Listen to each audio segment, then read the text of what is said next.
امریکہ میں اب جب بھی کسی دیسی آدمی کو دیکھو گے کہ وہ بہت ہی مالدار ہے اور بڑا تیس مار خان ہے، بہت پیسے کماتا ہے، تو ہمیشہ ہم یہ سوچتے ہیں اور سوچنا بھی چاہیے کہ دال میں کچھ کالا کالا ہے، اس نے پیسے ایسے جلدی ایسے نہیں بنائے، اس میں کچھ نہ کچھ ہو رہا ہے، کیونکہ ہم لوگ ہیں کرپٹ۔ اور جب امریکہ سے ملتے ہیں، نہیں کہ امریکہ میں کرپٹ لوگ نہیں ہیں، یہاں بھی بہت کرپٹ لوگ ہیں، لیکن ان کو چانس نہیں ملتا۔ جب ان کے ساتھ ہماری طرح دیسی آدمی مل جاتا ہے تو پھر وہ خوب کرپشن کرتے ہیں اور یہ سوچتے ہیں کہ ویسے بھی دیسی ہے، کچھ نہیں کر سکتا، لیکن ان کو یہ علم وہ بھول جاتے ہیں کہ یہاں پر چیک اینڈ بیلنسز ہوتا ہے اور کسی نہ کسی وقت وہ پکڑے جائیں گے۔ ایسی اسٹوری آپ کے ساتھ میں سناتا ہوں۔ اس آدمی کو آپ جانتے ہیں، جس تصویر میں آپ کو بتاتا ہوں، نیو یارکر اس کو ضرور جانتے ہوں گے، اس کی تصویر دیکھ لیں۔ ہاں، تو یہ ہے جی ہرندر سنگھ، جو لانگ آئلینڈ میں رہتا ہے اور کافی مالدار آدمی تھا۔ تصویر اس کے دیکھیے، اس کے کچھ ریسٹورانٹس ہیں اور کچھ گروسری سٹورز ہیں اس کے۔ یہ کافی پیسے بناتا تھا، بڑا تیس مار خان تھا۔ اب اس نے کیا کیا وہ آپ کو بتائیں، اور یہ کیس ذرا پرانا ہے، ابھی اس لیے بتاتا ہوں کہ لوگوں پر جو سینٹنس ہوئی ہے، جو کیس چل رہا تھا، جو جیل کا ٹائم وہ ابھی ہوا ہے، تو اس لیے میں ایک کیس آپ کے سامنے لا رہا ہوں۔ ہرندر سنگھ نے گورنمنٹ کے کسی ملازم سے مل کر، کسی پولیٹیشین سے $20 ملین کا لون لیا، اور پھر IRS سے پیسے بچا دے، فراڈ میں ٹیکس ڈپارٹمنٹ سے $10 ملین ان سے بچا لیے۔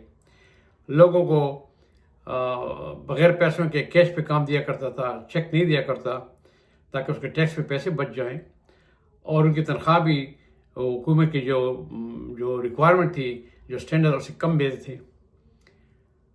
اور پھر اس نے جب سینڈی، نیو یارکر کو پتہ ہے کہ جب سینڈی طوفان آیا تھا، اس میں کافی نقصان لوگوں کا ہو گیا تھا، تو اس نے بناوٹی تصویریں کھینچ کر اور جگہ جگہ پہ اپنے اسٹوروں کے تو اس کے تباہی کا منظر گورنمنٹ کو پیش کیا، اور پھر فیما جو گورنمنٹ کا ادارہ ہے، وہاں سے بھی $950,000 لے لیے۔ یہ وہ تصویریں ہیں جو گورنمنٹ نے ایز این ایویڈنس بتائی تھی عدالت میں، اور اس نے $950,000 فیما سے لیے تھے۔ اب گورنمنٹ کو پتہ چل گیا تھا، لیکن وہ اس کو ڈیل دے رہے تھے کہ دیکھتے کون کون اس میں انوالو ہے۔ آخر اس کو پکڑ لیا، اور اس پہ 13 کاؤنٹس کے جو کرائم اس پہ لگا دیے، جس پہ 30 سال جیل جا سکتا تھا، لیکن گورنمنٹ کے ساتھ ڈیل بنا دی۔ کئی بھائی بتاؤ، میں تمہاری یہ جو ہے یہ سزا کم کر دیتے ہیں، بتاؤ کون کون انوالو ہے تمہارے ساتھ۔ اب دیسی نے اپنے آپ کو بچانے کے لیے نام دے دیے۔ ایک اس میں تھا ایڈورڈ منگانو، جو پولیٹیشین ہے، اور دوسرا ٹاؤن سپروائزر، اوئسٹر بے ٹاؤن سپروائزر جو تھا، جان وینڈیلا، اور ایڈورڈ منگانو کی بیوی جو تھی لنڈا منگانو، اس کو $4.5 لاکھ تنخواہ دیتے ہوئے، سالانہ تنخواہ دیتے ہوئے، اس نے اس کو اپنے ریسٹورینٹ میں لگا دیا تھا کہ میرے ساتھ جو ہے یہ مارکیٹنگ کرتی ہے، حالانکہ وہ کام پہ آتی بھی نہیں تھی، ویسے اس کو پیسے مل جاتے تھے۔ تو گورنمنٹ نے آ کر ان تمام کو پکڑ لیا۔ اب اس کو، چونکہ اس نے گورنمنٹ کے ساتھ کافی کوآپریشن کی تھی، اور بہت بڑے بڑے سیاستدان، اس کی بیوی اور ٹاؤن سپروائزر کو نے پکڑ لیا،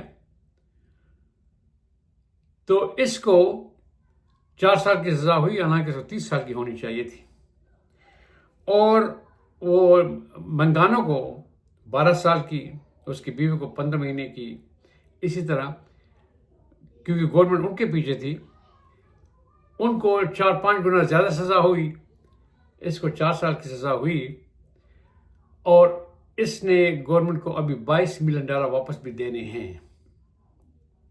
اگر پاس پیسے نہیں ہیں تو آف کورس گورنمنٹ جا کے تمام بزنس کو لے کے اس کو بیچ کے پیسے واپس لے لے گی۔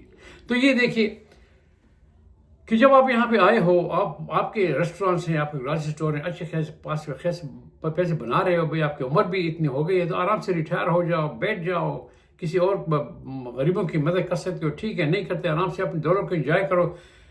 ضرورت ہی کیا ہے کہ تمہارے پاس اتنا گریڈ اور اتنی لالچ ہو گئی کہ اب اور پیسے بھی بناؤ اور چوری کے بنایا کرو، اور اپنے ساتھ ساتھ جو ہے تو وہ اچھے خاصے لوگوں کو ان کو بھی کرپٹ کر کے تم نے جیل بھجوا دیا.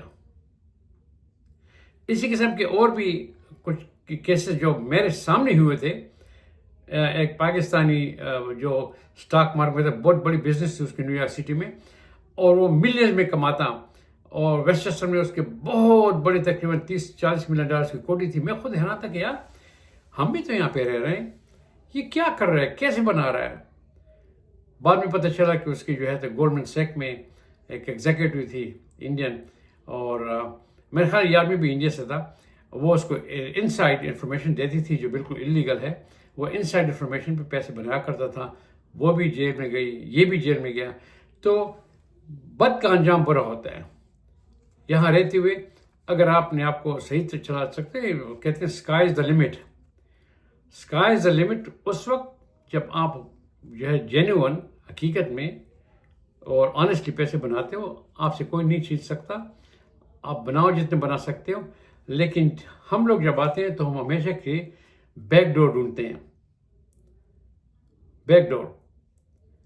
مجھے پاکستان میں کہ بڑی میسیجز آتی ہیں کہ جی وہ بتائیے جی ویزے کے لیے آئیں، کیسے ٹھہریں گے، کیسے اس کو مطلب آلریڈی آئے بھی نہیں ہیں، اور آلریڈی فراڈ کا سوچ رہے ہیں کہ جی ہم وہاں آ کر کیا کریں گے کہ فلاں فراڈ کر کے یا وہاں پہ رہ جائیں گے. یا جب رہ جاتے ہیں پھر سوچتے ہیں جی کیا فراڈ کریں کہ بجائے اس کے جو پیسے ہم 50 سال میں بنائیں گے اس کو 2 سال میں بنا کے یہاں سے بھاگ جائیں. پلیز یہ امریکہ ہے، یہاں پر دیر ہے اندھیر نہیں. پکڑے جاؤ گے، اپنی محنت کرو، مزدوری کرو، پیسے کماؤ، اس کو انجوائے کرو. فراڈ سے کچھ نہیں بنے گا. آپ کو اللہ بھی پکڑے گا، کیونکہ اللہ کے نزدیک بھی فراڈ کا انجام جو ہے وہ بہت برا ہوتا ہے. پلیز ویڈیو کو شیئر کریں، ہمارے چینل کو آپ سبسکرائب کریں، اور ویڈیو کو لائک کریں. انشاءاللہ اگلی ویڈیو میں پھر ملیں گے. اللہ حافظ.